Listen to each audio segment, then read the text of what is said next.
اللهم صل على سيدنا محمد يا رب صل وسلم دائما ابدا على حبيبي. بریلوی سے شادی کرتے ہیں کہ نہیں کر سکتے ہیں کہ نہیں کر سکتے؟ میں نے تو کی نہیں ہے، میں نے بتایا پھر گرین چینل میں میری شادی ہوئی تھی بھائی. تو بات دیوبندی بریلوی شیعہ اس کی اہل حدیث کی نہیں ہے. بات یہ ہے کہ کوئی بھی شخص چاہے وہ دیوبندی ہو، بریلوی ہو، شیعہ ہو، اہل حدیث ہو، کسی کے عقیدہ شرکیہ ہوگا تو اس سے نکاح جائز نہیں ہے، اس کا ذبیحہ، اس کا ذبح کردہ حلال نہیں ہے، اس کے پیچھے نماز جائز نہیں ہے. 3 احکام یاد رکھ لیں. جس کا 2 اور 2 4 کی طرح شرکی عقیدہ ہے نا، چاہے دیوبندی ہو، بریلوی ہو، اہل حدیث ہو، 3 احکام شریعت میں ہے، اس کے پیچھے نماز جائز نہیں ہے، نماز پڑھ لی نہیں ہوگی. نمبر 2، وہ ذبح کرے گا جانور تو اس کا ذبیحہ حلال نہیں ہوگا. نمبر 3، اس سے نکاح کریں گے تو نکاح منعقد نہیں ہوگا.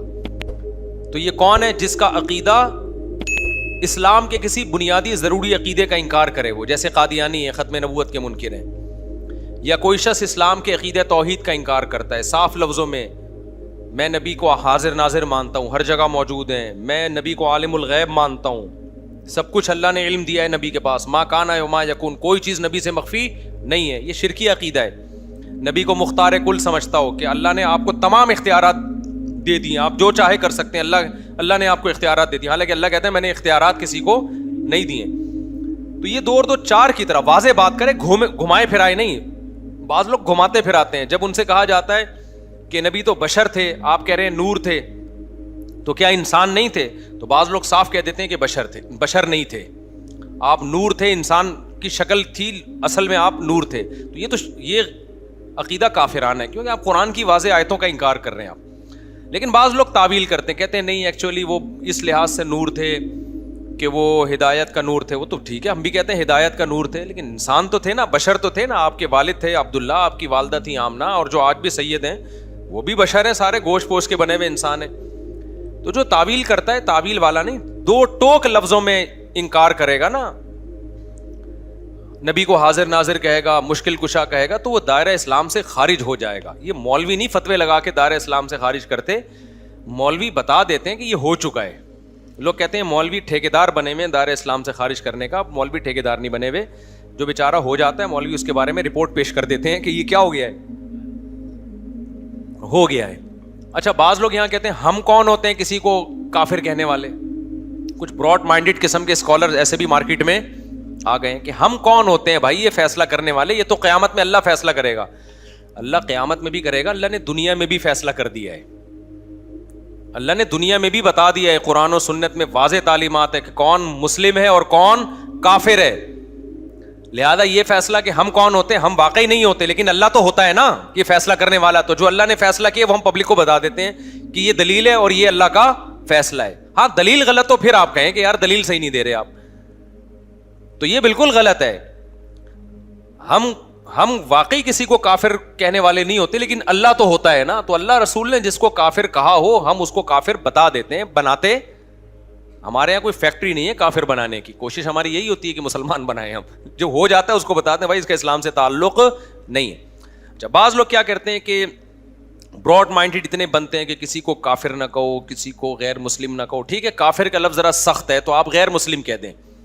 جب غیر مسلم کو بھی آپ کافر کہتے ہیں نا تو اس کو چڑ ہوتی ہے اس سے. تو کسی کو ہمیں طنز کرنا تو شریعت میں پسندیدہ نہیں ہے نا، تو اس کے لیے آپ اس کو کافر نہ کہیں، غیر مسلم کہہ دیں. یہ ہلکا لفظ ہے. اس پہ وہ تو خود مانتا ہے کہ میں مسلم تھوڑی ہوں. یہ ایک الگ بات ہے کہ ہم کافر کو کافر کے بجائے ہم کیا کہیں گے، ایک ادب تمیز کا لفظ استعمال کریں گے، بھائی یہ غیر مسلم ہے. جیسے قرآن نے بھی اہل کتاب کو اہل کتاب کہا، ایک رسپیکٹ دی نا ان کو، لیکن یہ تو نہیں کہا کہ یہ مسلم ہے، یہ تو نہیں کہا نا. اتنی رسپیکٹ تھوڑی دینی ہے کہ ہم افورڈ ہی نہ کر سکیں. بھائی آپ پیار سے کسی کو بیٹا کہہ دو، اس نے کہا نادرا میں بھی میرا نام ڈال دو. آپ نے کہا بھائی اتنی رسپیکٹ دوں گا جو میں افورڈ، ہاں اتنی نہیں ہوتی کہ آپ کو سگے بچوں میں اور محلے کے بچوں میں فرق ہی ختم ہو جائے. ایسا تو اپنے بچوں کے ساتھ تو ہی نہیں ہے. تو اللہ نے اسلام کا ایک دائرہ رکھا ہے، اگر آپ ہر شخص کو اس اسلام کے دائرے میں لے آؤ گے تو مسلم غیر مسلم کی جو باؤنڈری ہے وہ کیا ہو جائے گی، ختم. اور اللہ یہ باؤنڈری کو قائم رکھا ہے، قیامت تک رہے گی. یہ فرق ہے اللہ کے ہاں، اس میں اس کے شرعی احکام ہیں. تو غیر مسلم کا ذبیحہ حلال نہیں ہے سوائے یہودی عیسائی کے, غیر مسلم سے نکاح جائز نہیں ہے سوائے یہودی عیسائی کے, اور غیر مسلم کے پیچھے نماز جائز نہیں ہے, وہ تو یہودی عیسائی ہو اس کے پیچھے بھی جائز نہیں ہے. سمجھتے ہو کہ نہیں سمجھتے؟ تو یہودی عیسائی ایسے غیر مسلم ہیں کہ ان کو اللہ نے 2 پروٹوکول دے دیے کہ ان کی عورت سے نکاح کر سکتے ہیں, ان کے مرد سے نہیں ہو سکتا. نمبر 2, وہ جب جانور ذبح کریں گے تو وہ حلال ہے ہمارے لیے. یہ صرف عیسائی اور یہودی کو پروٹوکول دیا, مسلمانوں میں کوئی مشرک ہو جائے اس کو یہ پروٹوکول نہیں دیا, اس کی کوئی دلیل نہیں, کیونکہ وہ بڑا مجرم ہے نا, توحید میں پیدا ہو کے شرک کر رہا ہے. ارے عیسائی تو پیدا عیسائی گھرانے میں ہوا نا, اس کا جرم ہلکا ہے. مسلمان پیدا توحید میں ہوا, ہمیشہ ایاک نعبد و ایاک نستعین پڑھتا ہے اور جاتا پھر مزاروں پہ سجدے کرتا ہے, تو یہ بڑا مجرم ہے, اس کا ذبیحہ حلال نہیں ہے, ایسی عورت سے نکاح جائز نہیں ہے. سمجھتے ہو؟ کیونکہ یہ ارتداد کے حکم میں ہے, مرتد کے حکم میں. اب کیا مسئلہ ہے کہ یہ جو اسلام کے دائرے میں لوگوں نے کہا ہے کہ بھائی ہم نے جوڑ پیدا کرنے کے لیے اب ہر ایک کو ہم مسلم ہی سمجھیں گے یا سب کے پیچھے نماز جائز ہے, یہ بھی غلط ہے. بعض لوگ یہ کہتے ہیں نماز ہم تو بھائی ہر ایک کے پیچھے پڑھ لیتے ہیں, ہمیں اس سے کوئی غرض نہیں, ہم براڈ مائنڈیڈ لوگ ہیں. تو براڈ مائنڈیڈ بننے کی بھی ہمیں اتنی اجازت ہے جتنی شریعت نے اجازت بولو دی. نہ اتنے کڑوے بنو کہ لوگ تھوکنا شروع کر دیں, نہ اتنے میٹھے بنو کہ لوگ نگلنا شروع کر دیں. ہمارے ابا کا ملفوظ ہے یہ. وہ ہوا یہ تھا کہ ایک انٹی آ کے نا ہمارے گھر میں بیٹھی رہتی تھی 24 گھنٹے, ہماری والدہ کی دوست بن گئی تھی وہ. اب میری والدہ کی طبیعت میں سخاوت تھی, کھلاتی پلاتی بہت تھی, قرضے لے کے کھلاتی تھیں. جب انتقال ہوا ہے تو ٹھیک ٹھاک قرضہ والدہ پہ چڑھا ہوا تھا, تو ان کی عادت تھی بس قرضے لے کے کھلاتے رہو. جو پیسے مانگنے آ رہے ان کو پیسے دے دیتی تھی. خرچہ کس کا ہو رہا تھا؟ ابا کا. ٹھیک ہے, ابا کو ڈر یار اپنے خرچے پہ, چلو سخاوت اچھی ہوتی ہے. والدہ کے پاس اپنا خرچہ بھی ہوتا تھا, اس میں بھی کرتی تھی. تو اب کیا ہوتا تھا, ایک انٹی آ کے ہمارے گھر میں بیٹھ گئی, وہ جا ہی نہیں رہی, ان کے مزے لگ گئے کہ یار فری پھوکڑ کا کھانا بھی آ رہا ہے, فری پھوکڑ کا. تو ہماری والدہ بھی پھر بڑی گپ شپ والی تھی, تو ابا نے 2-3 دن تو برداشت کیا. اس کے بعد ہمارے ابا ہماری والدہ کو لے کے بیٹھے, بولا بھائی آنٹی کیا لگتی ہے آپ کی, 2-3 دن سے میں دیکھ رہا ہوں جب بھی گھر میں آؤ یہ بیٹھی ہوتی ہیں, تو ان کو بولو پتلی گلی سے نکلو بھائی, اپنے گھر جاؤ, یہ کوئی گھر بار نہیں ہے کیا؟ والدہ نے کہا اصل میں دیکھوں میں ان کو اب کیسے بولوں کہ آپ چلی جائیں, اب یہ آ جاتی ہے بیچاری, میں کیسے منع کروں. اس وقت میرے والد صاحب نے کہا بھائی وہ ہمیں نصیحت یاد رہ گئی, نہ اتنے میٹھے بنو کہ لوگ کھانا شروع کر دیں. آپ کے اخلاق اتنے اچھے ہو گئے, سارے محلے والے آپ کے گھر میں آ کے بیٹھ گئے جی, کہ مفتی صاحب تو کبھی نو کرتے ہی نہیں ہے نا, بھگاتے ہی نہیں ہیں. اور نہ اتنے کڑوے بنو کہ لوگ آپ سے نفرت کرنا شروع کر دیں. کہ آپ نے مسافہ کرنا بھی چھوڑ دیا, دور سے جا رہا ہے تو آپ گالیاں دینا شروع کر دیں, آپ نے دفعہ ہو یہاں سے, تاکہ آئے نہیں قریب آپ کے. تو یہ میرے والد صاحب کے بڑے, اور والد صاحب تھے بھی پریکٹیکلی ایسے ہی تھے وہ, یعنی وہ عملی زندگی میں بھی اسی طرح ہی تھے. نہ اتنے میٹھے بنے کہ لوگوں نے کھانا شروع کر دیا, نہ اتنے کڑوے بنے کہ لوگ بھاگنا شروع ہو گئے, کہ نفرت کرنا شروع کر دی. تو یہاں بھی مذہب کے معاملے میں بھی ایسا ہے بھائی کہ ہم غیر مسلم کے معاملے میں نہ اتنے میٹھے بنیں گے کہ غیر مسلم کو بھی مسلم کہنا شروع کر دیں ہم, اور ہم کہیں جو شخص بھی اسلام کی طرف نسبت کر دے, کوئی ختم نبوت کا انکار کرے, ہم براڈ مائنڈیڈ بنے. کوئی بات نہیں یار, انکار ہی کیا ہے نا, اللہ خود پوچھ لے گا, یہ ہمارا مسلم بھائی ہے. کوئی کہے کہ نبی صلی اللہ علیہ وسلم عالم الغیب ہیں, مختار کل ہیں, مشکل کشا ہیں, کہ نہیں یار ہم کسی کو کافر نہیں کہہ سکتے. ہم سب کے پیچھے نماز پڑھ لیں گے. اس کا مطلب آپ اتنے میٹھے بن گئے ہو کہ اب لوگ آپ کو کھانا, اور آپ کو نہیں کھائیں گے, اسلام کو کھانا شروع کر دیں گے. توحید اور غیر توحید میں فرق کیا ہو جائے گا؟ ختم. جب سب کے پیچھے نماز ہوگی تو کل پھر اتنے براڈ مائنڈیڈ بنیں گے کہ ہندو بھی مسجد بنا کے کھڑا ہو جائے گا. ہندو کے پیچھے بھی ہو رہی ہے, پھر تو عیسائی کے پیچھے بھی ہو رہی ہے, پھر تو یہودی کے پیچھے بھی ہو رہی ہے, پھر تھوڑے دنوں میں مسجد اور مندر کے نام چینج ہو جائیں گے. مسجد کو لوگ پیار سے مندر کہیں گے, مندر کو لوگ پیار سے کیا کہیں گے؟ مسجد کہیں گے. یار ان چیزوں میں کچھ نہیں رکھا. جب علماء کہیں گے نا, کہتے ہیں نہیں براڈ مائنڈیڈ بنو. تو یہ براڈ مائنڈیڈ, دیکھو انگریز جو براڈ مائنڈیڈ آج بنا ہوا نا, ابا لیس ہو گیا, براڈ مائنڈیڈ ہونے کی وجہ سے ہوا نا. تو اتنی جلدی نہیں ہوا ہے. شروع میں انہوں نے کیا کہا, پردے کو ختم کیا اپنی سوسائٹی سے. پھر انہوں نے نکاح کے نظام کو ختم کیا, girl friend boy friend system آیا. پھر ہوتے ہوتے ابا مارکیٹ سے آہستہ آہستہ شارٹ ہو گئے. پھر اتنے براڈ مائنڈیڈ بنے کہ لڑکی لڑکے کا فرق ختم, ہومو سیکچولیٹی کو, LGBT کے بعد کیو آیا, پھر کیو کے بعد بھی اتنی چیزیں آ گئی ہیں نا, پوری حروف تہجی انگلش کی ختم ہو جائے گی. LGBT کا مطلب لیسبین اور یہ گائے ہے اور یہ فلانا ہے تو ڈمکانا ہے, تو اتنی قسم کی فیلنگز مارکیٹ میں آ گئی, ہر فیلنگ کو انہوں نے ایک الگ الفابیٹ کا نام دے دیا, تو زیڈ تک پہنچ جائیں گے. یہ سمجھ رہے ہو کہ نہیں سمجھ رہے؟ تو یہ براڈ مائنڈیڈ. تو مذہب کی بھی ایک میرے بھائی باؤنڈری ہے, اس سے آگے جانے نہ اس میں اتنے کڑوے بنے کہ ذرا ذرا سی باتوں پہ آپ لوگوں کو کافر کہنا شروع کر دیں. جیسے ایک مولوی صاحب تقریر کر رہے تھے کہ جو ٹی وی دیکھتا ہے وہ دائرہ اسلام سے خارج ہے. یہ تقریر سچی مچی کی بتا رہا ہوں, پرانی بات ہے. ہمارے استاذ کہتے ہیں میں بیان میں بیٹھا ہوا تھا, میں نے جا کے اس مولوی صاحب سے جلسے کے بعد پوچھا, مولوی صاحب یہ فتویٰ تو مارکیٹ میں نیا ہے کہ جو ٹی وی دیکھتا ہے وہ دائرہ اسلام سے خارج ہے, یہ آپ نے کیسے کہہ دیا؟ تو مولوی صاحب کہتے ہیں میں نے احتیاطاً کفر کا فتویٰ لگایا اس کے اوپر, میں نے احتیاطاً کفر کا فتویٰ لگایا تاکہ لوگ ٹی وی سے بچیں. تو احتیاطاً تو کفر کے فتوے سے بچا جاتا ہے, لگایا تھوڑی جاتا ہے. سمجھ میں نہیں آ رہی بات؟ ایک آدمی کی باتوں سے آپ کو ایسا لگتا ہے کہ یہ مشرک ہے, لیکن اس کی تعویل ہو سکتی ہے, بھائی ہو سکتا ہے اس کا یہ مطلب ہو سکتا ہے اس کا یہ مطلب ہو. تو اسلام کہتا ہے اچھے مطلب کو ترجیح دو آپ, یعنی کسی کی بات کے 100 مطلب نکلتے ہوں, ایک مطلب سے لگتا ہو کہ یہ مسلم ہے, 99 مطلب سے لگتا ہو کہ یہ کافر ہے, تو ایک جو اچھا مطلب ہے نا آپ نے اس کو ترجیح دے کے اس کو دائرہ اسلام سے خارج نہیں کرنا. سمجھتے ہو کہ نہیں سمجھتے؟ حتی الامکان تعویل کرنی ہے اس کی. تو احتیاطاً کفر کے فتوے سے بچا جاتا ہے, احتیاطاً کو کفر کا فتویٰ دیا نہیں جاتا, تعویل کی جاتی ہے.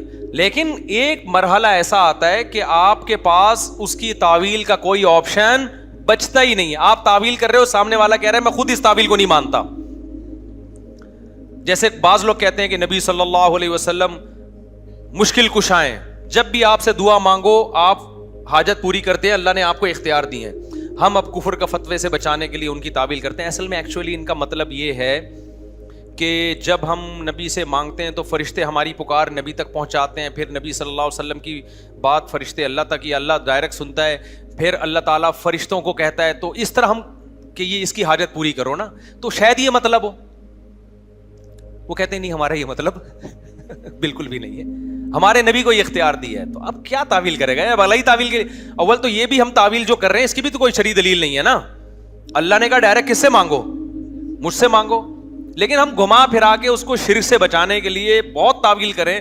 اگلا کہے نہیں بھائی یہ آپ خود کر رہے ہو, میں تو اس بات کو مانتا ہوں کہ یہاں سے آپ نبی کو پکارو گے, نبی وہیں سے یہیں سے بیٹھے بیٹھے ہماری پکار سنیں گے, اور اللہ نے آپ کو یہ خود بخود اختیارات دیے ہوئے, آپ جو چاہیں اپنی قبر میں بیٹھے بیٹھے کر سکتے ہیں, لوگوں کی حاجت پوری کر سکتے. اب اس کا کوئی مطلب میرے بھائی بنتا نہیں ہے. پھر بھی آپ کو دائرہ اسلام میں لانے کا شوق ہے تو پھر تو عیسائی بھی دائرہ اسلام میں. عیسائی توحید کا لفظی طور پہ منکر نہیں ہے, نبوت کا منکر ہے, جبکہ اللہ کی نظر میں توحید کا منکر نبوت کے منکر سے زیادہ بڑا مجرم ہے. سمجھتا نہیں ہے نا بات کو؟ اللہ کے ہاں توحید کا انکار کرنے والا نبوت کے انکار کرنے والے سے زیادہ بڑا مجرم ہے. تو شرک چاہے بتوں کو خدا کے ساتھ شریک کرو چاہے پیغمبر کو کرو, اللہ کی نظر میں دونوں مجرم کیا ہیں؟ برابر کے مجرم ہیں. سمجھتا ہے بات کو؟ تو اس لیے اتنا براڈ مائنڈیڈ بھی نہ بنے کہ آپ نے دائرہ اسلام اتنا وسیع کر دیا کہ پوری روئے زمین اس میں آ گئی ہے, تو فرق ہی ختم ہو گیا. اور نہ اتنا چھوٹا کریں کہ ٹی وی دیکھنے والا بھی کیا ہے؟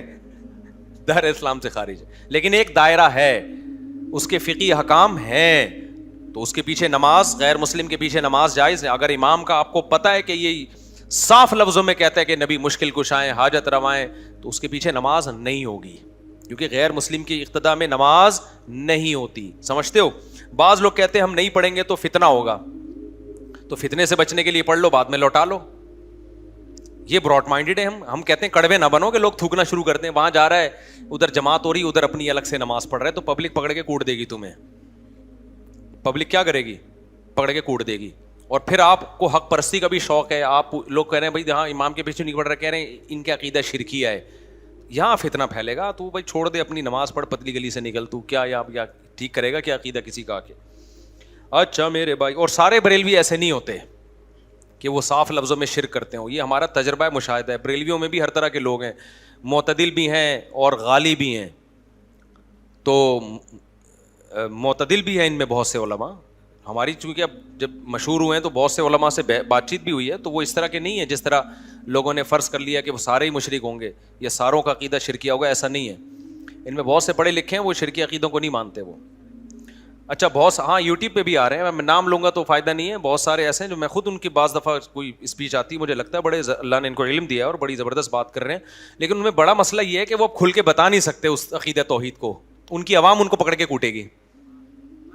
جیسے اہل حدیث علماء میں بعض علماء ایسے ہیں جن کا عقیدہ 3 طلاقیں 3 ہوتی ہیں, لیکن وہ کھل کے بتا نہیں سکتے, جیسے حافظ زبیر علی زئی تھے, کھل کے نہیں بتا سکتے تھے وہ, کیونکہ اتنے انہوں نے فتوے دے دے کے 3 طلاقوں کو ایک کر کے کیا ہے نا کہ وہ پھر اب اتنا زیادہ آپ آگے جا چکے ہیں ایکسٹریم لیول پہ, اب ریورس واپسی کا دروازہ بند کر لیا, تو اس لیے ایکسٹریم پہ جانا ہی نہیں چاہیے تھا نا. تو اب یہاں بھی ایسے ہی ہے, بعض بریلوی علماء ہیں جن کو پتہ ہے کہ یہ غلط ہو رہا ہے جو کچھ ہو رہا ہے. مفتی منیب صاحب بھی تو بولتے تھے نا یہ جو انہوں نے کیا ہوا ہے ربیع الاول میں جو کچھ ہو رہا ہے, یہ کہاں خود اس کی مخالفت کرتے تھے وہ تو. لیکن بعض ان کے اسکالرز ایسے ہیں کہ اب ان کو پتہ ہے ہم نے ذرا کھل کے بات کی تو پبلک نہیں چھوڑے گی, ہم شروع سے ہی ایک ٹریک پہ چل رہے ہیں. ایک بریلوی امام نے بتایا, بیچارے کے دل کی بات تھی, کہنے لگا یار یہ دیوبندیوں کے بڑے مزے ہیں بھائی. ہمارے دوست نے پوچھا کیوں؟ کہہ رہے ہیں یار امام آتا ہے فرض پڑھا کے پتلی گلی سے نکل جاتا ہے, سنتیں گھر جا کے پڑھتا ہے, اس کی مرضی وہاں پڑھے یا گھر جا کے پڑھے. کہہ رہے ہم نے لوگوں کو ڈال دیا کہ پہلے فرض کے بعد ایک لمبی دعا پہلے ہوگی, پھر سنتوں کے بعد ایک الگ لمبی دعا ہوگی, تو ہمیں تنخواہ وہی مل رہی ہے جتنی دیوبندیوں کو ملتی ہے. ذمہ داری ہماری دیکھو, فرض کے بعد ہمیں پہلے لمبی دعا, اس میں غفار بھائی کا نام, یا اللہ یہ پنکھا وسیم نے لگایا اس کی مغفرت فرما دے, اپنے ابا کے لیے وسیم نے لگوایا, غفار بھائی نے یہ والا پنکھا لگوایا ان کی اصال ثواب کے لیے, پھر یہ ثواب بھی دیکھو آج کل بعض ائمہ کہاں کہاں پہنچاتے ہیں. ثواب جب پہنچاتے ہیں اللہ یہ جو ہم نے نماز پڑھی اور جو ہم نے روزہ رکھا ہے, ہم نے تلاوت کی, اس کا ثواب پہلے نبی صلی اللہ علیہ وسلم کو پہنچے, پھر نبی صلی اللہ علیہ وسلم کو ابراہیم علیہ السلام, موسیٰ علیہ السلام, یعقوب علیہ السلام, تمام پیغمبروں, آدم علیہ السلام سے ہوتا ہوا تمام صحابہ, تابعین, تبع تابعین, غفار بھائی اور ان کے والدین, اور وسیم بھائی جنہوں نے پنکھا لگایا ان کے والدین, اور یا اللہ یہ تمام جتنے بھی لوگوں نے ہماری مسجد کے ساتھ تعاون کیا, یا اللہ تمام کے مرحومین مرحومات اور پتہ نہیں مغفورین مغفورات, اور مرد اور خواتین, اور جو زندہ ہیں اور جو آ چکے جو آئیں گے, اتنی ڈیٹیل کے ساتھ ثواب پہنچایا جاتا ہے. میں نے دیکھا بعض ائمہ کو نا اتنی تفصیل سے ثواب پہنچاتے ہیں کہ اللہ کی پناہ بھائی, ایک ہی دفعہ پہنچا سکتا ہے آدمی کے پاس, دوبارہ ایسا ثواب گھر گھر دستک دے کے پہنچانے کا جو ثواب کا انتظام ہے نا, ایسا لگتا ہے ثواب شاپر میں ڈال کے جتنے بھی مرحومین ہیں الگ الگ ہر ایک کی قبر پہ نوک کر کے اس کو پہنچایا جا رہا ہے. تو بھائی اتنی ڈیٹیل سے ثواب پہنچانے کی ضرورت ہمیں, دیکھو ہم کیسے ہم سنت کو فالو کر رہے ہیں نا.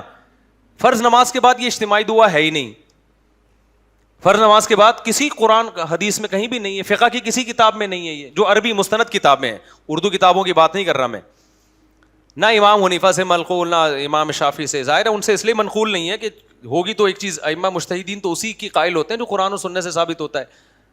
تو اب ہم نے کیا, ہمارے لیے بہت آسانی, ہم تو اللہم انت السلام پڑھا نکل لیے پتلی گلی سے, جا کے انڈے چیک کیے مرغیوں کے, بھائی چوزا کتنا نکلا ہے, پھر اس کے بعد جا کے سنتیں پڑھ لیں.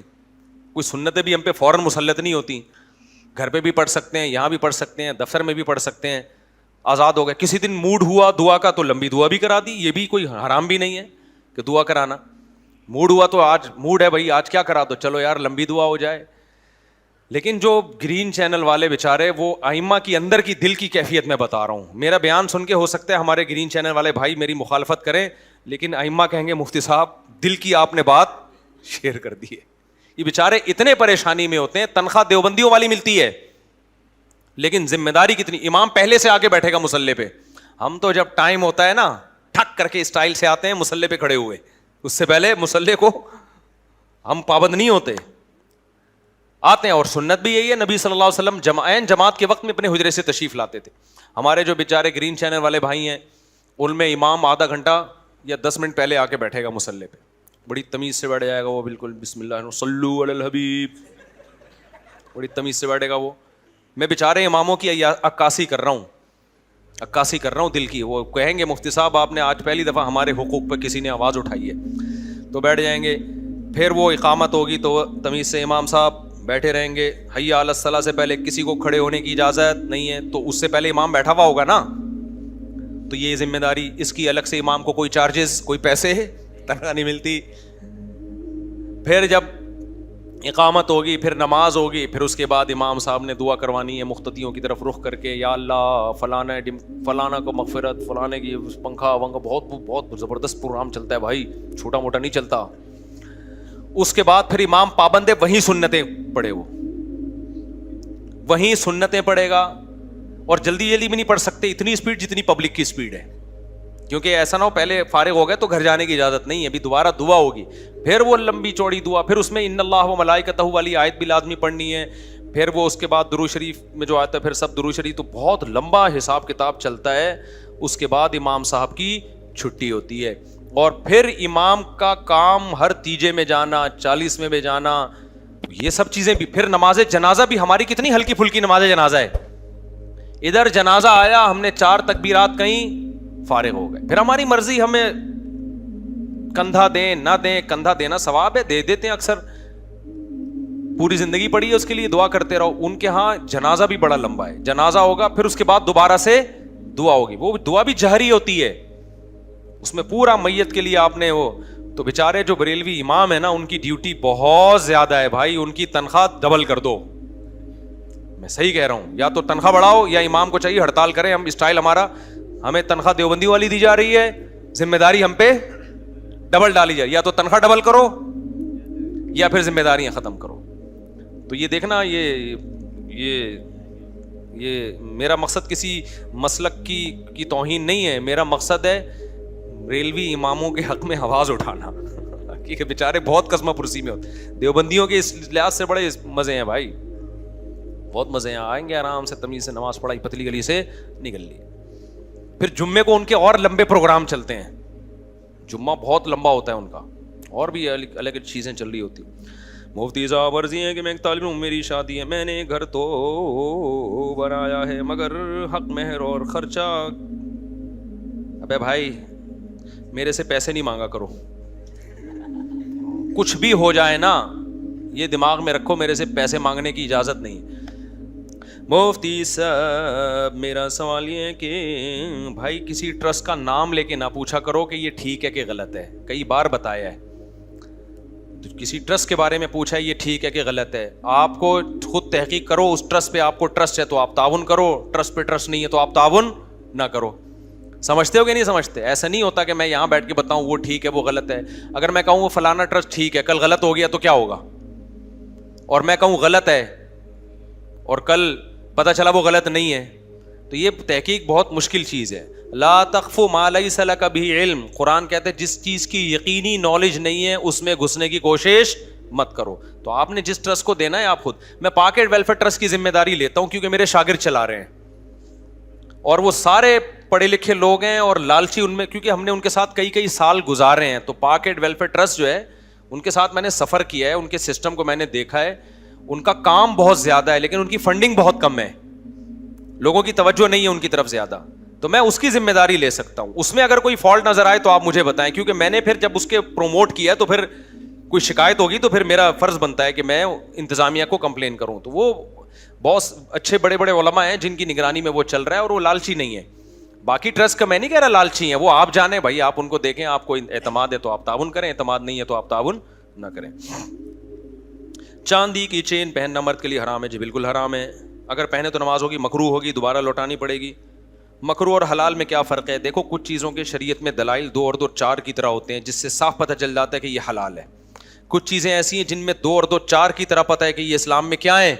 حرام ہے. کچھ چیزیں ایسی جن میں دونوں طرف دلائل ہوتے ہیں. ایک مجتہد کا خیال ہوتا ہے کہ یہ ناجائز ہے، دوسرے کا خیال ہوتا ہے یہ جائز ہے. تو جس کا خیال ہوتا ہے ناجائز ہے تو وہ اس کے لیے حرام کا ورڈ استعمال نہیں کرتے کیونکہ سخت لفظ ہے نا، اس کے لیے مکروہ کا لفظ استعمال کرتے ہیں. لیکن ان کی نظر میں ہوتا وہ ناجائز ہی ہے. مکروہ سے مراد مکروہ تحریمی ہوتا ہے، تحریمی کا مطلب ناجائز ہے. جیسے جھینگا ہے، کیکڑا ہے، اس کے بارے میں فقہا کا اختلاف ہے. امام شافعی کے یہاں جائز ہے، امام حنیفہ کہتے ہیں جائز نہیں ہے کیونکہ کسی صحابی سے بھی ثابت نہیں ہے، تابعی سے بھی ثابت نہیں ہے. اور جو ہے تو اب انہوں نے اس کے لیے ہلکا لفظ استعمال کیا، حرام کا لفظ نہیں، کیونکہ حرام کا لفظ استعمال کرتے تو کتے اور شیگے میں کوئی فرق بولو نہیں رہتا. اب کتا تو کوئی بھی جائز نہیں کہتا نا، جھینگے میں اختلاف ہے تو مکروہ کا لفظ استعمال کیا کہ بھائی نہیں کھاؤ گناہ ملے گا، لیکن سخت لفظ استعمال بولو نہیں کیا, کیونکہ اگر حرام کا لفظ استعمال کریں جھینگے کیکڑے کے لیے تو اس کا مطلب شافی لوگ کیا حرام کھاتے ہیں کیا؟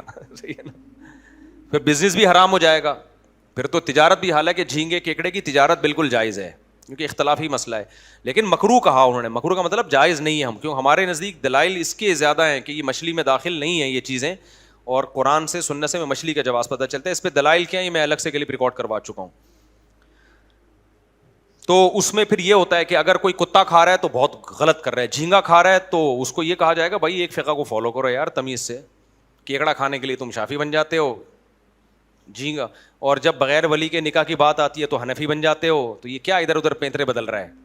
تو ایک کو فالو کرو نا تمیز سے. تو اتنی تنبیہ کی جائے گی, اس سے زیادہ آگے نہیں بڑھا جائے گا. تو ہم بھی یہی کر رہے ہوتے ہیں, میں نہیں کھاتا جھینگا, مجھ سے کوئی مسئلہ پوچھے منع کر دیتا ہوں, پھر بھی میرے سامنے بھی بیٹھ کے کھا رہا ہو تو چھیڑتا نہیں ہوں اس کو, چھیڑتا اس کو جو کتا کھائے گا میرے سامنے بیٹھ کے, اس کو بولوں گا اپنے گھر جا کے کھائی, ہمارے سامنے ہماری وہ نہیں خراب کر. تو اچھا میرے بھائی یہ ہو گیا مکروہ حلال کا فرق. میرے بھائی امہات المومنین میں سے کسی نے نبی صلی اللہ علیہ وسلم کو کیا معاذ اللہ زہر دیا تھا؟ آپ کا کلپ چل رہا ہے, بکواس ہے, بالکل غلط ہے, میرا کوئی ایسا کلپ نہیں ہے. اس میں ایڈیٹنگ کی ہے, میرے کلپ چلایا جا رہا ہے جس سے یہ تاثر دیا جا رہا ہے کہ میں گویا اس کا قائل ہوں کہ امہات المومنین میں سے کسی نے معاذ اللہ نبی کو زہر دیا تھا. پیچھے حضرت عائشہ کی بات چل رہی ہے, وہ جملہ الگ ہے, تو کٹ کیا کسی نے آدھا جملہ اور اگلا. یہ بالکل ایسے ہی جیسے ابھی میں مثال دے رہا تھا نا, ابھی میں مثال دے رہا تھا کہ ابھی نہیں کوئی مثال دے رہا تھا کہ آپ کتے کو جائز سمجھتے ہیں یا کچھ اس طرح کی, اب کوئی اتنا ٹکڑا چلا دے کہ کتے کو جائز. کوے والا میرا ادھورا کلپ چلایا, یہاں سے یاد آیا, کوے والا جو میرا کلپ ہے نا کہ کوا حلال ہے, وہ ادھورا چلایا ہے, اس کی میں نے ایکسپلینیشن کی ہے, اور جنہوں نے میری وہ ایکسپلینیشن سنی ہے وہ مطمئن ہو گئے ہیں. لیکن فتنہ پرست لوگ وہ کوے والا پرانا کلپ چلا رہے ہیں, حالانکہ اس میں ایک نیا کلپ میں نے پوری وضاحت کی ہے, اس کی حوالے دیے ہیں, اور میں بتایا کہ کون سے کوے کو میں نے حلال کہا ہے اور کون سا کوا کیا ہے, اس کوے کو میں نے حلال نہیں کہا. سمجھتے ہو یا نہیں سمجھتے؟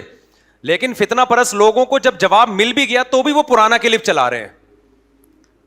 تو اس کا مطلب بھائی آپ کا مقصد علم کی اشاعت نہیں ہے, آپ کا مطلب فتنہ پھیلانا ہے. اچھا کچھ ایسے بدبخت بھی ہیں, میرا پرانا کلپ چلایا انہوں نے کوے, پھر کمنٹس بھی کیے اور پھر تبصرے بھی کیے, مذاق بھی اڑایا. جب نیا میرا وضاحتی بیان آیا ہے پوری ڈیٹیل کے ساتھ تو ان کو مل بھی گیا, پھر بھی انہوں نے رجوع کا اعلان نہیں کیا.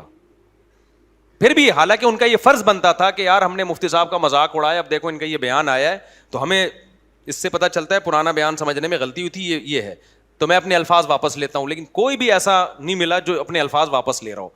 تو اس کا مطلب یہی ہے کہ علم کی اشاعت نہیں, ایک دوسرے کو نیچا دکھائیں. یوٹیوب پہ نا ایک جنگ چل رہی ہے ایک دوسرے کو نیچا دکھانے کی, کشتی ہے, اکھاڑا ہے. تو یہ علمی میدان ہے بھائی, اکھاڑے کا میدان تھوڑی ہے یہ. اچھا میرے بھائی کلپ چل رہا ہے, شاید ایڈیٹنگ کی ہے. جی ہاں ایڈیٹنگ کی ہے, شاید نہیں یقینی. امہات المومنین تو ہمارے ایمان کا حصہ ہیں بھائی, ہماری مائیں, ہمارا ایمان ہے. نبی کی زوجات کیا ہیں؟ ہماری مائیں ہیں. تو ہم تو سوچ بھی نہیں سکتے. یہ تو بہت ہی کوئی بدبخت ہوگا جو اپنی ماں بھی مانے اور پھر الزامات بھی لگائے. قرآن نے صاف کہہ دی نا وَأَزْوَاجُهُ أُمَّهَاتُكُمْ, ان کی بیویاں کیا ہیں؟ تمہاری مائیں ہیں. تو بس ختم کر دیا قرآن نے, جو ہے نا چیپٹر ہی کلوز کر دیا. مارے صغیر کے مدارس اور مساجد میں یہ فتنہ ہے کیا صاحب زادہ امام بنتا ہے والد کے انتقال کے بعد, وہ مدرسے کا محتمم بنتا ہے حالانکہ وہ اہل نہیں ہوتا, اس زوال کا کیا حل ہے؟ ہمارے شیخ حضرت مفتی رشید احمد صاحب رحمہ اللہ تعالیٰ نے جب مدرسہ بنایا تو اپنے بیٹوں کو نامزد نہیں کیا, بلکہ ہم میرے شیخ حضرت مفتی عبدالرحیم صاحب کو نامزد کیا کہ میرے بعد یہ بنیں گے. نہ قوم ایک جیسی, ہمارے حضرت تھے پنجابی اسپیکنگ تھے, اور جو ہمارے حضرت کے نائب تھے وہ میواتی تھے. قوم بھی آپس میں میچ بولو نہیں کر رہی. کلچر میں بھی بڑا فرق تھا. ہمارے حضرت وڈیرے اور جو ہوتے ہیں نا پنجاب کے جو چودھری ٹائپ کے بڑی بڑی پگڑیوں والے, بڑے اونچے خاندان کے مالی لحاظ سے, جبکہ ہمارے جو حضرت کے نائب تھے وہ مالی لحاظ سے کوئی اونچے خاندان کے نہیں, گاؤں کے تھے. لیکن صلاحیت اور استعداد اور بہت اچھی طرح پرکھنے کے بعد ان کو اپنا نائب بنایا. پھر جو میرے شیخ مفتی عبدالرحیم صاحب ہیں ان کے بیٹے بہت نیک ہیں. ہماری تمنا تھی کہ وہ وصیت کریں کہ اپنے بیٹوں کو بنائیں, کیونکہ ان کا جو ابھی بیٹا ہے نا, بڑا بیٹا, رمضان میں 15 ایک ایک دن میں 15-15 پارے تلاوت کر رہا ہوتا ہے. محتمیم کا بچہ اتنا نیک ہو ذرا کم ہی ہوتا ہے, عام طور پہ ہوتے ہیں لیکن تھوڑے شارٹ چل رہے ہیں مارکیٹ میں. تو اتنا میرا شاگرد ہے وہ, مجھ سے ہدایہ پڑھی ہے اس نے, ان کے بیٹے نے, بڑے والے بیٹے نے, اور جو بھی اس سے ملتا ہے بیٹے سے کہتا ہے یار یہ بچہ بڑا ماشاءاللہ نیک ہے, بڑا نیک بچہ ہے ماشاءاللہ, عبادت گزار, خدمت گزار. میں نے کبھی اس کو اونچی آواز میں بات کرتے ہوئے نہیں دیکھا. اتنا نیک, شریف, حب جا حب مال میری خیال کے مطابق اس میں نہیں ہے. ہمیں یہ چاہت تھی کہ اسی کو بناتے, لیکن وصیت کی ہے کہ میرے مرنے کے بعد میرے بیٹے نہیں بنیں گے, کسی بھی انتظامی معاملات میں نہیں ہوں گے. پہلے سے وصیت لکھ دی ہے, بلکہ یہ کہا میرے خاندان کا بھی کوئی فرد نہیں ہوگا. سمجھ میں آ رہی ہے بات؟ تو ہم نے جو شیخ کسی کو بنایا ہے نا, تو وہ ایسے نہیں بنا لیا. وہ ہم جب اسکول میں پڑھتے تھے نا, تو ایک شخص نے کہا کہ میرے ابا ایسے کرتے ہیں, میرے ابا یوں کرتے ہیں, میرے ابا, دوسرے نے کہا تو نے ایسا ابا پالا ہوا کیوں ہے؟ تو ہم اس سے کہتے تھے, کوئی اپنے ابا کی بڑی شکایتیں کر رہا تھا, تو ہم لوگ کہتے تھے بھائی ابا تو قدرت کی طرف سے ملتے ہیں, تو وہ تو جیسے بھی ہوں برداشت کرنا ہے, ابا ہے نا. لیکن شیخ جو ہے انسان خود سلیکٹ کرتا ہے, وہ قدرت کی طرف سے نہیں ملتا. شیخ آڑا ترشا ہوگا تو مرید سے سوال کیا جائے گا, بھائی یہ تو تیرا انتخاب تھا نا, ابا تو جو اللہ نے دے دیے وہ جو ہو گئے وہ برداشت کرو آپ, ٹھیک ہے نا. شیخ جس کو آپ بناتے ہو, پیر و مرشد جس کو آپ بناتے ہو, وہ اللہ نہیں بناتا, وہ آپ اپنے اختیار سے سلیکٹ کرتے ہو. تو ہم نے جس کو اپنے اختیار سے شیخ بنایا ہے نا, تو ہم نے بہت کچھ دیکھا ہے, ان کے ساتھ ٹائم گزار کے ہم نے انتخاب کیا کہ یار یہ اس قابل ہیں کہ ان کو پیر و مرشد بنایا جائے. تو ان کا رویہ یہ ہے کہ انہوں نے پہلے سے وصیت کر دی کہ میرے خاندان کا کوئی فرد جامعۃ الرشید کی انتظامیہ میں نہیں ہوگا, پہلے سے وصیت کر دی انہوں نے. اور ان کے جو بھائی, اور دیکھ لیں کسی عہدے پہ نہیں ہیں, ان کے جو بڑے بھائی ہیں وہ سب سے کم درجے کی کتابیں پڑھا رہے ہیں مدرسے میں, بڑے بھائی درجہ اولا کی کتابیں پڑھاتے ہیں. تو یہ بہت کم ظرف ہوتا ہے. لیکن اس کے باوجود بعض دفعہ ایسا ہوتا ہے کہ محتمم کا بیٹا ہی اس قابل ہوتا ہے کہ اس کو بنایا جائے. حضرت مفتی محمد شفیع صاحب رحمہ اللہ تعالیٰ کے 2 بیٹے, حضرت مفتی رفیع عثمانی, حضرت مفتی تقی عثمانی, اگر دارالعلوم کرنگی ان دونوں کے علاوہ کسی اور کے حوالے ہوتا تو آج دارالعلوم کرنگی جس ترقی پر ہے اس ترقی پر نہ ہوتا. تو حضرت مفتی محمد شفیع صاحب رحمہ اللہ تعالیٰ کو لوگوں نے مشورہ دیا. ہمارے شیخ حضرت مفتی رشید احمد صاحب نے اپنے بچوں کو تو نہیں محتمم بنایا, لیکن حضرت مفتی شفیع صاحب کو حضرت نے مشورہ دیا کہ آپ اپنے دونوں بیٹوں کے حوالے کریں دارالعلوم کرنگی, کیونکہ ان دونوں میں صلاحیت تھی. تو وہاں یہ قاعدہ اپلائی نہیں ہوتا کہ اپنے بچوں کو کیوں بنا رہے ہیں بھائی, وہ بہت یعنی اس قابل تھے کہ ان کو بنایا جاتا. تو بعض دفعہ ایسا ہوتا ہے. تو ہر جگہ یہ آپ نہیں کہہ سکتے کہ محتمم نے اپنے بیٹے کو بنا دیا تو یہ غلط کیا. بعض دفعہ بیٹے میں صلاحیت ہے.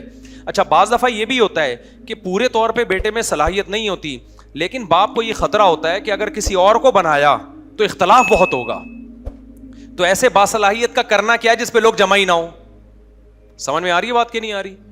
تو اس لیے وہ کچھ فالٹ ہوتے ہیں بیٹے میں, لیکن باپ اس لیے بنا دیتا ہے کہ بھائی اس پہ لوگ کیا ہو جائیں گے, کیونکہ لوگوں کو باپ سے عقیدت ہے تو بیٹے سے بھی عقیدت ہوتی ہے. تو اس نیت سے بھی بعض دفعہ اولاد کو بنا دیا جاتا ہے. تو یہ دونوں طرح کے طریقے چلتے رہے ہیں, لیکن بہرحال اس میں فساد بھی بہت ہوتا ہے. بیٹے میں ذرا بھی صلاحیت نہیں ہے, بلکہ مدرسہ ایک دکان کی طرح ہو جاتا ہے, بعض دفعہ مسجد ایک دکان کی طرح, بزنس بن گیا ہے مسجد بھائی. تو وراثت چل رہی ہوتی ہے, میں بچہ, پھر اس کے بعد بچے کا بچہ, گدی چل رہی ہوتی ہے نا جیسے گاؤں دیہاتوں میں. تو مدرسوں میں بھی ایسے بھی دونوں طرح کے مدرسے ہوتے ہیں, دونوں طرح کے محتمم ہوتے ہیں, فسادی بھی ہوتے ہیں, نیک بھی ہوتے ہیں. نیکوں کی میں نے آپ کے سامنے مثال دے دی, حضرت مفتی شفیع صاحب کی, اور اپنے شیخ کی بھی مثال دے دی. انہوں نے تو وصیت کر دی میری اولاد میں اور خاندان کا بھی کوئی فرد کسی بھی انتظامی معاملات میں کوئی عہدہ ہوگا ہی نہیں اس کے پاس. تو دونوں طرح کی مارکیٹ میں چیزیں چل رہی ہیں. بہرحال اس کلچر کو ختم ہونا چاہیے. یہ اقربا پروری والا جو ہے نا, بعض دفعہ واضح پتہ چل رہا ہوتا ہے بیٹا نالائق ہے, 2 نمبر ہے, پھر بھی بنا دیا جاتا ہے. یہ بہت غلط ہے, بالکل صحیح نہیں ہے یہ. تو اس کی اصلاح کی ضرورت ہے. تم لوگ بھی تو دیکھا کرو نا مدرسوں کے ساتھ تعاون کرنے سے پہلے. لوگ بھی تو بس مدرسہ دیکھا پیسے ڈال دیے, پہلے مدرسے کو وزٹ کرو, اس میں کیا نظام چل رہا ہے, اس کا محتمم خود نیک بھی ہے یا نہیں ہے, چندہ لگے گا کہاں, یہ ساری چیزوں کو دیکھنے کے بعد پھر مدرسوں کے ساتھ تعاون کریں, پھر صدقہ جاریہ بنے گا. جمعے کے خطبے کے آخر میں جب امام دعا مانگ رہا ہوتا ہے, مقتدی ہاتھ اٹھا کر دعا مانگ سکتا ہے جیسے حرم شریف میں ہوتا ہے. نہیں بھائی, اس کی کوئی دلیل نہیں ہے. نبی صلی اللہ علیہ وسلم کی صحیح حدیث ہے, جب امام ممبر پہ بیٹھ جائے تو انصتو, خاموش ہو جاؤ. تو اس خاموشی کے مفہوم میں سب کچھ داخل ہے. زور سے آمین بھی نہیں کہہ سکتے, آہستہ بھی نہیں کہہ سکتے, دل میں آمین کہیں آپ. تو ہماری نظر میں یہ حدیث بالکل واضح ہے, اور اسی وجہ سے اس میں یہ ہے کہ خاموشی, حرکت سے بھی نبی نے منع کیا ہے خطبے کے دوران. یہاں اتنا بھی منع کیا کہ کوئی باتیں کر رہا ہو تو اس کو یہ بھی نہیں بول سکتے کہ چپ ہو جاؤ. تو اس لیے یہ جو احادیث ہیں بہت واضح ہیں. میں نے کرسچن مرغی بیچنے والے سے پوچھا ذبح کرتے وقت کیا پڑھتے ہو؟ اس نے کہا باپ بیٹا. وہ عیسائی جو ہے نا ذبح کرتے ہوئے حضرت عیسیٰ بن مریم کا نام لیتے ہیں. فتویٰ یہی ہے کہ اگر کوئی واقعی سچی مچی کا عیسائی ہے تو ذبح کرتے ہوئے اگر وہ عیسیٰ ابن مریم کا بھی نام لے گا تو حلال ہو جائے گا, ذبیحہ حلال ہو جائے گا, اگرچہ یہ شرک ہے.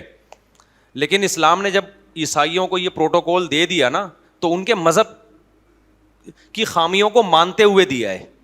اس کی مثال ایسے جیسے مشرک عورت سے نکاح جائز نہیں ہے لیکن عیسائی عورت سے نکاح جائز ہے, حالانکہ وہ مشرک ہوتی ہے نا, عیسیٰ علیہ السلام کو اللہ کا بیٹا کہہ رہی ہے. لیکن جب نکاح کی اجازت دے دی تو اسلام شرک کو منع کرنے کے باوجود اس معاملے میں, نکاح کے معاملے میں اس شرک کو اسلام نے کیا کیا ہے, اس کو ویلیو نہیں دی.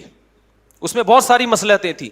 تبھی قرآن میں جہاں یہودی عیسائی عورت سے اللہ نے نکاح کی اجازت دی ہے وہاں اللہ نے یہ بھی کہا وَمَن يَكْفُرْ بِالْإِيمَانِ فَقَدْ حَبِطَ عَمَلُهُ, کہ اگر کوئی کافر بن جائے گا نا اس کا اعمال برباد ہو جائیں گے. کیا مطلب؟ ہم تمہیں جو نکاح کی پرمیشن دے رہے ہیں جس کا مطلب یہ نہیں ہے کہ ان کے مذہب کو تم قبول کر لو یا ان کے شرک کو تم ذہنی طور پہ مان لو. تو جیسے عیسائی عورت جو عیسیٰ علیہ السلام کو اللہ کا بیٹا کہتی ہے اس کے باوجود اس سے نکاح جائز ہے, تو عیسائی جو حضرت عیسیٰ کو اللہ ہی کا ایک کلمہ سمجھ رہا ہے حقیقی معنی میں اور وہ ذبح کرتے ہوئے اسی کا نام لے رہا ہے, تو اس کے باوجود اس کا ذبیحہ حلال ہے, کیونکہ ان کی نظر میں عیسیٰ اور اللہ کا مصداق ایک ہی چیز ہے, جو کہ غلط ہے. لیکن اسلام نے اس بارے میں تسامح کیا ان کے ذبیحے کی حد تک. پھر بھی احتیاط اسی میں ہے کہ مسلمان قصائی کیا مر گئے ہیں کیا, جو اتنے ٹیکنیکل طریقے سے جا کے وہ باپ بیٹا بھی کہہ رہے ہیں اور آپ ذبح بھی یعنی کر رہے کھا رہے ہو. تو یہاں جہاں ضرورت ہوگی تو کر لو, ورنہ اللہ اکبر پڑھنے والے کیا مارکیٹ سے شارٹ ہو گئے ہیں. دوسرا, اس عیسائی کو آپ یہ کہہ دیں کہ بھائی تو باپ بیٹا کہہ لینا, عیسائیوں کے لیے جب تو ذبح کرے تو باپ بیٹا کہہ لینا, ہمارے لیے ذبح کر تو کیا کر لے, اللہ کو تو عیسائی بھی مانتا ہے نا, تو خالی اللہ کا نام لے لے بھائی. تو یوں کہتے بسم اللہ اللہ اکبر, تیرا کیا جا رہا ہے, ورنہ ہم تجھ سے گوشت لینا چھوڑ دیں گے. اس کو ترغیب دے دیں نا بھائی. عیسائی بسم اللہ اللہ اکبر کا منکر تو نہیں ہے نا, اگر وہ ذبح کرتے ہوئے اللہ اکبر کہہ دے گا تو یہ اس کے عقیدے کے خلاف تھوڑی ہو جائے گا. تو آپ اس کو بولے تو باپ بیٹا کرتا رہے بیٹھ کے دوسروں کے لیے, ہمارے لیے جب تو مرغی ذبح کر تو کیا بول دے منہ سے, اللہ اکبر بول دے, ہم خوش ہو جائیں گے, ہماری مرغی بالاتفاق حلال ہو جائے گی, ٹھیک ہے نا, تیرا کوئی نقصان نہیں ہے. غیرت کے بھی تو کچھ مسائل ہوتے ہیں نا, ہم تو باپ بیٹا نہیں سمجھتے بھائی. اللہ لم یلد ولم یولد, اللہ نے نہ کسی کو جنا نہ وہ کسی سے جنا. کیا مرغی کھانے کے لیے آپ باپ بیٹے پہ کیسے کمپرومائز کر سکتے ہو؟ تو آپ اس کو بول دو یار تو اللہ اکبر کہہ دیا کر ہمارے لیے, ہمارے بڑے صغیر